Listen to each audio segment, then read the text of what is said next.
வணக்கம்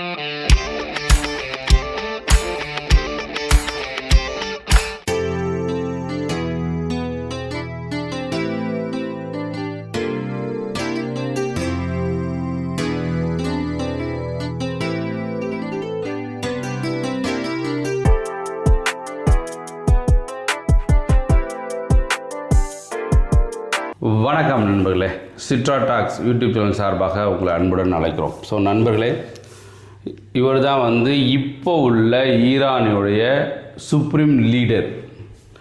ஏன்னா இவங்க அப்பாவை பிப்ரவரி 28 போர் தொடர்ந்து அன்னைக்கே ஏவுகணை மூலமா இஸ்ரேல் அமெரிக்காவும் சேர்ந்து இவங்க அப்பா மற்றும் ஒரு 10-15 தலைவர்களை ஒரே நேரத்தில் ஒரே இடத்துல குழுமிருக்கும் போது குண்டு போட்டு அழித்தாங்க, சாகடிச்சிட்டாங்க, கொண்டுவிட்டாங்க. அதற்கு பிறகு இவர் தான் அவருடைய மகன் முஸ்தாபா, இவர் தான் இப்போ சுப்ரீம் லீடர். இவர் என்ன சொல்கிறார் அப்படின்னா, அமெரிக்கா இஸ்ரேல் எங்கள் நாட்டில் உள்ள குரூட் ஆயில் கம்பெனிஸ் அல்லது கேஸ் ஆயில் அல்லது கேஸ் இண்டஸ்ட்ரீஸை நீங்கள் குண்டு போட்டு அழிச்சிங்க அப்படின்னா இந்த என்டையர் வளைகுடா நாடுகள் எது கத்தார், துபாய், அதோட யுஏஇ, சவுதி அரேபியா, பஹ்ரைன், இன்னும் நிறையா கண்ட்ரிஸ் இருக்கு இல்லையா, இந்த கண்ட்ரி பூரா அமெரிக்காவுக்கு சப்போர்ட் பண்ணி அவங்க அமெரிக்க படைத்தளத்தை நீங்கள் வச்சுருக்கீங்க. அதனால் எங்கள் கண்ட்ரியில் எங்கள் ஈரான் நாட்டில் கேஸ் இண்டஸ்ட்ரியவோ அல்லது ஆயில் இண்டஸ்ட்ரியோ குண்டு போட்டு அழித்தாங்க அப்படின்னா, ஆல்ரெடி ஒரு குண்டு போட்டாங்க. ஈரானுடைய கேஸ் கம்பெனி பேர் என்னென்ன அப்படின்னா சவுத் பார்ஸ். அதை குண்டு போட்டு அது தீ எரிஞ்சிக்கிட்டு இருக்குது, ஃப்ளேம் வந்துக்கிட்டு இருக்குது, தீ வந்துக்கிட்டு இருக்குது. அது நிறையாது அழியும் தருமே இருக்குது. அதற்கு பழிக்கு பழியாக கத்தாரில் உள்ள the world largest gas hub, அதனுடைய பேர் என்ன அப்படின்னா Ras Laffan LNG hub, the world largest LNG hub in Qatar. அதுக்கு மேலே ஏவுகணை மற்றும் ட்ரோன் ஈரான் அனுப்பி அங்கே போட்டு அங்கே தீ எறிஞ்சிட்ருக்கு. அங்கே அதுவும் தீ எறிஞ்சு நிறையா அழிஞ்சிட்ருக்கு.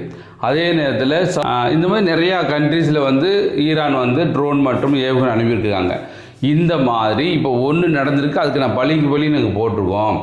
இனிமேல் நடந்தால் இந்த என்டையர் வளைகுடா நாடுமே உள்ள எண்ணெய் வளங்கள் எல்லாமே அழிக்கப்படும், ஏவுகணை மற்றும் ட்ரோன் மூலம் அழிக்கப்படும். ஈரான் எச்சரிச்சிருக்காங்க. யாருக்கு? அமெரிக்காவும் இஸ்ரேல் மற்றும் அதை வளைகுடா நாடுகளை பூரா எச்சரிச்சிருக்காங்க.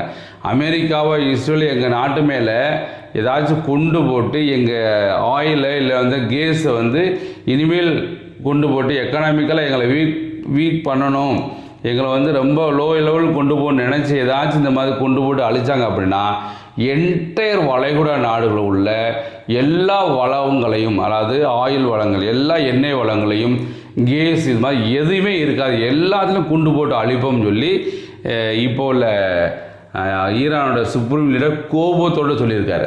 3 பேர் வார்ன் பண்ணியிருக்காங்க. அது என்னென்ன வார்னிங் பார்ப்போமா வாங்க. என்ன த்ரெட் நம்பர் 1 என்ன சொல்கிறாங்க அப்படின்னா, IRGC scares Arabs, we warn you once again, திரும்பவும் உங்களை வார்ன் பண்ணுறேன். யாரை? இந்த அரப் கண்ட்ரிஸை, வளைகுடா நாடுகளை. That you made a big mistake in attacking the energy infrastructure of the Islamic republic.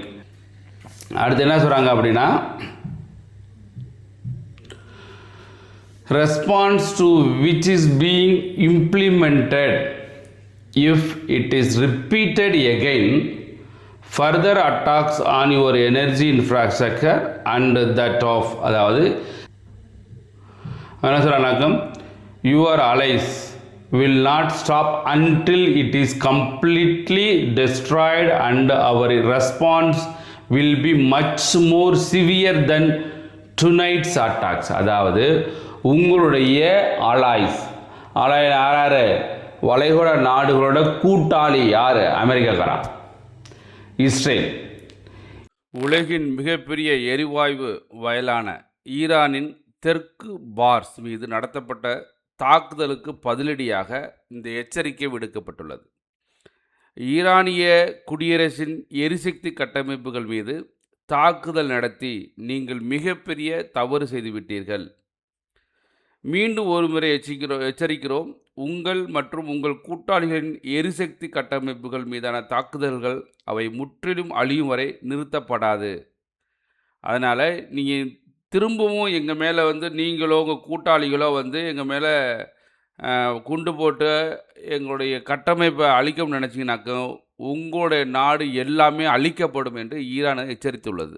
இவர் தான் ஈரானோட பிரசிடெண்ட். இவர் 2வது எச்சரிக்கை கொடுத்துருக்காரு. என்ன எச்சரிக்கை பார்ப்போமா? Threat number 2, Pezeshkian's ultimatum. இவர் president of Iran.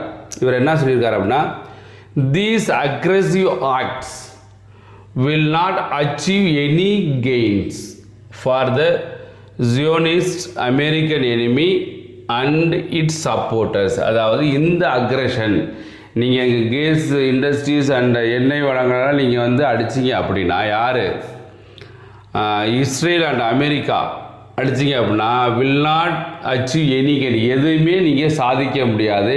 America and Israel enemy and it's supporters அப்படின்னா, இந்த சப்போர்ட்டர் யார்? இந்த வளைகுடா நாடுகள், Saudi Arabia, Qatar, Kuwait, UAE, அடுத்து பஹ்ரைன், இந்த மாதிரி கண்ட்ரிஸ் இருக்காங்க இல்லையா, இவங்கதே சப்போர்ட்டர்ஸ், அமெரிக்காவோட supporters. On the contrary, they will complicate the situation and may lead to uncontrollable repercussions whose effects extend to the engulf the entire world. அதாவது என்ன சொல்கிறாங்கனாக்க, அவங்க 2 பேரும் சேர்ந்து சுச்சுவேஷனை காம்ப்ளிகேட் பண்ணுறாங்க. விளைவுகள் பயங்கரமாக இருக்கும். எதிர்பார்க்க முடியாத அவ்வளவு பெரிய ஒரு அழிவை இந்த கல்ஃப் கண்ட்ரிஸுக்கு, இந்த வேர்ல்டுக்கே கண்டிப்பாக உண்டு பண்ணும் அப்படின்னு சொல்லி பிரசிடெண்ட் ஆஃப் ஈரான் எச்சரிச்சிருக்காரு. த்ரெட் நம்பர் 2 இது.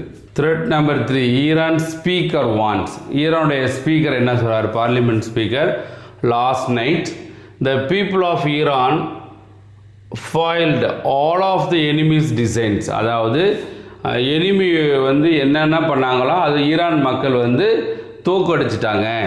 அப்புறம் என்ன சொல்கிறாங்க? they are angry and despairing in the face of the Iranian people and by attacking infrastructure. அதாவது ஈரான் நாட்டோட இன்ஃப்ராஸ்ட்ரக்சரை நீங்கள் தாக்குறதுனால மக்கள் பயங்கர வெறுப்போடு இருக்காங்க. they want to hide their failures in the field. Of course this means suicide of them. அதாவது அவங்க தோல்வியை மறைக்கிறதுக்காக இந்த மாதிரிலாம் நீங்கள் செய்கிறாங்க. இருந்த போதிலும் திஸ் மீன்ஸ் இந்த மாதிரி பண்ணால் சூசைட் ஃபார் தம், அவங்களுக்கு தற்கொலைக்கு சமமானது. அதாவது அமெரிக்கா, இஸ்ரேல் மற்றும் வளைகுடா நாடுகளுக்கு தற்கொலைக்கு சமமானது அப்படின்னு சொல்லி இந்த speaker of parliament in Iran அவர் எச்சரிச்சிருக்காரு. இது எச்சரிக்கை நம்பர் 3. இதை பார்த்துட்டு அமெரிக்காவோட பிரசிடண்டாக இருக்கக்கூடிய ட்ரம்ப் ஏய் இனிமேல் அடிக்காதப்பா இஸ்ரேலு, பெரிய பிரச்சனையாக இருக்குது, இனிமேல் இஸ்ரேலை அடிக்காது அப்படின்னு சொல்லி பயந்து போய் சொல்லிக்கிட்டு இருக்காரு ட்ரம்ப் அவர்கள். ஸோ நண்பர்களே, ஏன்னா யாராக இருந்தாலும் மெயினாக அமெரிக்கான் என்ன செய்யறானாக்க, தனக்கு தேவையை அப்படின்னா போய் கை கோத்துக்கிறது, தேவையில்லைன்னா அவனோட சண்டை போடுறது. இந்த ஈரான் போர் நடந்ததுக்கு காரணம் என்னென்னா, நடந்து கொண்டிருக்க காரணம் என்னன்னாக்க, வெனிசுலா மாதிரி நினச்சிட்டாப்புல ஈரானை. வெனிசுலாவில் அட்ட டயத்தில் ஒரு 2 மாதம் பக்கத்தில் நின்றுக்கிட்டு ஒரு நாள் நைட்டு உள்ளே போய் பிரசிடண்ட்டை தூக்கிட்டு போனவனா என்டையர் வெனிசுலாவுமே அமெரிக்கன் கண்ட்ரோல். இப்போது ஈவன்தோ வெனிசுலாவோடைய பிரசிடெண்ட்டாக இருக்கிறாங்க, அந்த நாட்டுக்காரங்க பிரசிடெண்ட்டாக இருந்தாலுமே எல்லாமே அமெரிக்கன் சொல்லி, அது முக்கியமாக ட்ரம்ப்பு சொல்லி தான் நடந்துகிட்ருக்கு. எல்லா பெட்ரோலியமுமே அமெரிக்கன் கம்பெனிஸ் உள்ளே போயிட்டான். தங்கம் வெட்டி எடுக்கிறதுக்கு அமெரிக்கன் உள்ளே போயிட்டான். ஸோ எல்லா பேருமே அமெரிக்கான உள்ளே போய் அங்கே வந்து வளர்த்த போகிறான், சுரண்டி வரான். ஸோ அந்த மாதிரி ஈரானுடைய இன்ஃப்ராஸ்ட்ரக்சர் எண்ணெய் வளங்களையும் நம்ம எப்படியாவது கொண்டு போயிடலாம், அவங்ககிட்டருந்து நம்ம பறிச்சிடலாம் அப்படின்னு நினச்சாங்க. வாழ்க்கையில் எப்போயுமே இந்த மாதிரி ஒன்று நடக்கவே நடக்காது. அமெரிக்காவுக்கு தோல்வி தான். ஸோ நண்பர்களே, இந்த வீடியோ உங்களுக்கு பிடிச்சிருந்தா மறந்துடாமல் நம்ம சேனலில் சப்ஸ்கிரைப் பண்ணி சப்போர்ட் பண்ணுங்கள். நன்றி, வணக்கம்.